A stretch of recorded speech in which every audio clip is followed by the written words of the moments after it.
First of all, I would like to thank you all for the massive support last week. Hopefully we can continue this journey together. And of course, I'm going to need your support, each and every single one of you. But not only that, I would love to have some of you, coming in and have a chat. I want to be able to be the voice, to be our voice, but not just alone, but together with the community, with the world. Everybody's opinions are welcome. We don't have to agree to it.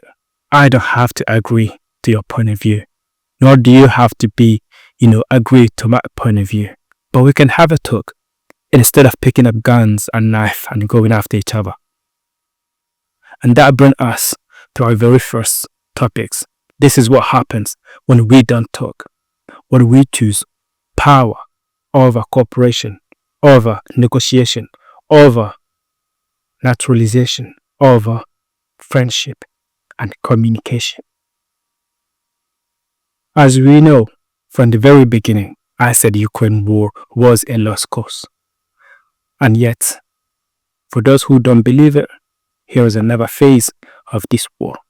The US has supplied Ukraine with long-range missiles. They are designed to strike deep into the enemy's territories, targeting critical military infrastructures and military assets. The impact of this missile on the war could be substantial. By enabling Ukraine to hit from far behind enemy lines, they can disrupt supply chains, command centers, and many other strategic locations. The capabilities of this missile could potentially shift the dynamic of the conflict, even forcing Russia to consider it a strategist, if you believe so. However, the use of such powerful weapons also carries a risk of provoking severe retaliation, including the potential use of nuclear. So you can forget about nuclear escalation. But I won't, because there's no such thing as we cut it under control. No one controls war but war itself. Russia won't just sit down and bark. No, they too have already started making countermeasures, especially for Ukraine's energy facilities.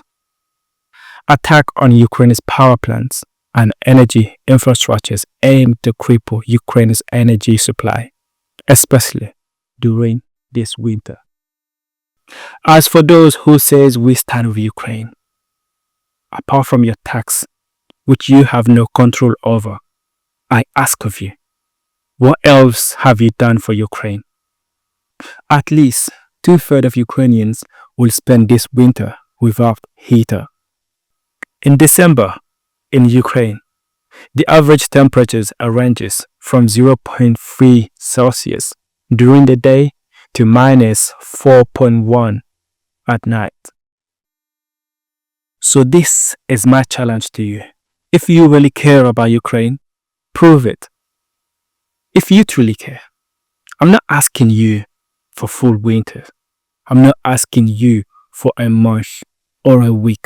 No, I'm only asking you for 73 hours. 73 hours, just 3 days. That's right. You will have to use cold water for everything, from washing your face to washing your hands and taking bath. That's right.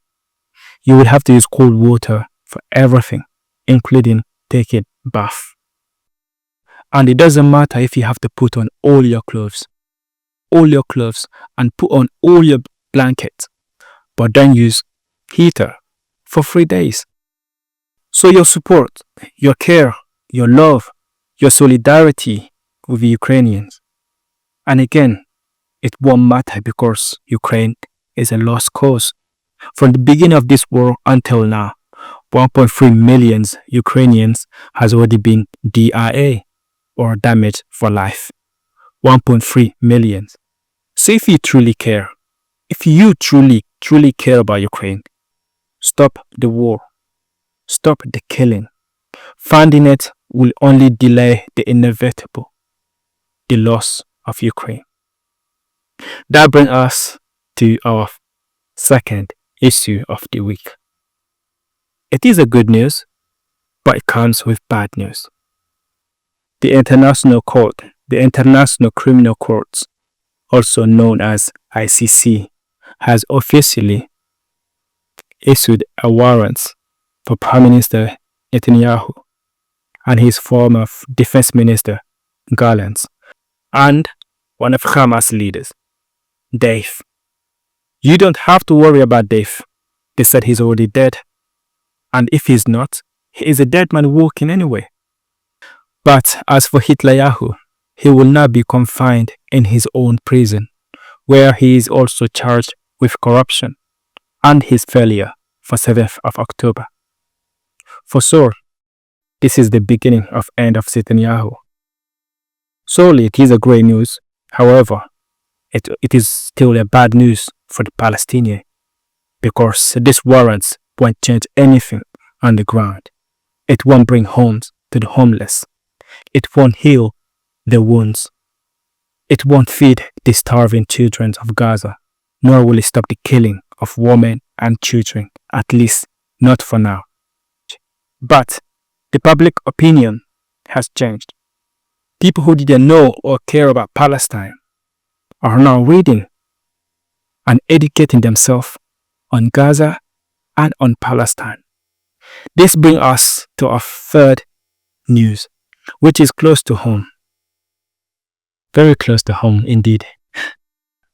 Instead of supporting affordable, access, high-yield, sustainable agricultural technology, instead of encouraging community-based farming collaboration or offering low-interest government-backed loan to help farmers maintain operation during assets transfer, the British government seems to prioritize the policies that force farmers to sell critical assets to cover high taxes, reducing efficiencies, disrupting family farms handover, and undermining the productivities and profitabilities. I know the question you are all asking: why is the government doing this? The answer is very simple, really. Because the government prefers lab-grown food over farm-grown food. They are just enabling billionaires to consolidate control over agriculture. That brings us to our fourth bad news. I hate to be the bearer of bad news, but somebody has to do it. And if it gotta be me, so be it. The United States of Sanction and Bomb. That's right. The United States of Sanction and Bomb is now ready for nuclear exchange with Russia. But let me remind you what this means, not just for them, but for the whole world. First, you must know, the US has more than 5,000 nuclear warheads. Russia, they said about 6,000. 10 of them is enough to destroy any country. Any country in the world. It doesn't matter how big or small they are. 10 of them. Now imagine 5,000. But the worst part is, this guy, this man, that's right, he is a general, a soldier who knows the risk of nuclear war, who knows the danger of nuclear war. He should be the one telling people to go out, to campaign, to cry, to scream, to make noise, to seek for peace, not destruction. But no, he's the one who is beating the drum of war. Sometimes I truly wonder, how did he get that job, that position, when he's a soldier who have sworn to serve and protect his country? What country will he be protecting if everyone is dead? If Every single citizen are already dead.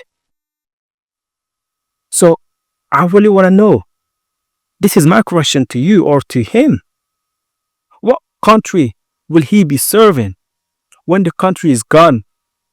What people did he sworn to protect when they are all dead?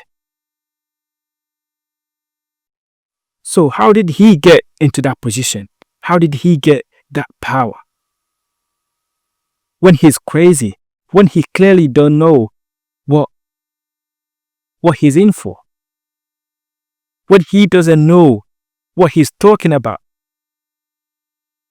So if that is blown up, dead, what will be left for him to protect, to serve? Absolutely nothing. So he's not worthy of that post. He's not worthy of that job.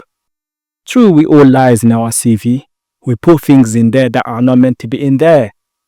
But when it comes to lives of billions, that's right, billions. We have more than 300 millions in the US.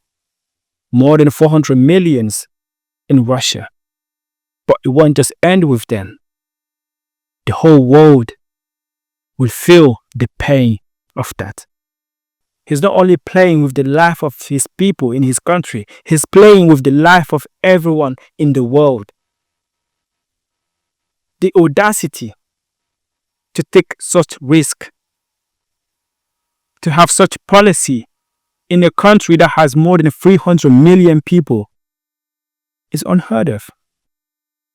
I don't know how these people sleep at night when they have such foolish mindsets. And yet there are people who are in power, fools who are in control of our lives. People who think they are ready for nuclear war, nuclear exchange, and actually win it. That's why he's ready to fight a nuclear war and win. Win what? That's right. I know what will be the price of winning that war. We will successfully die. That's right. The winning means we all dies.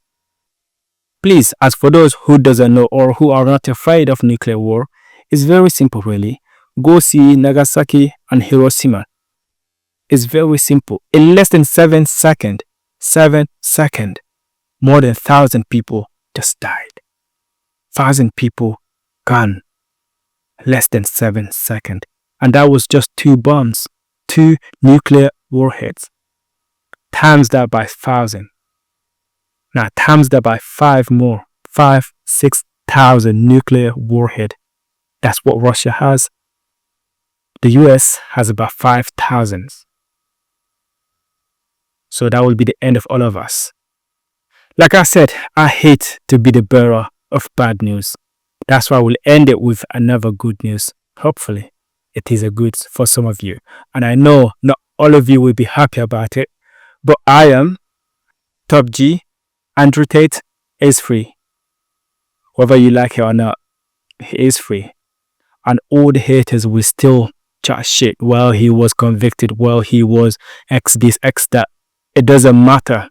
He is now innocent and free. You can't do nothing about it. I was a fan and I supported him. I'm still a fan and I will be listening to him. That's right. What are you gonna do about it? If you got a problem, please, you don't need a knife or guns. Come talk to me about it. I'm ready for conversation. We can have a talk. Right here. If you have what it takes. That is a good news, right? Top G, welcome back.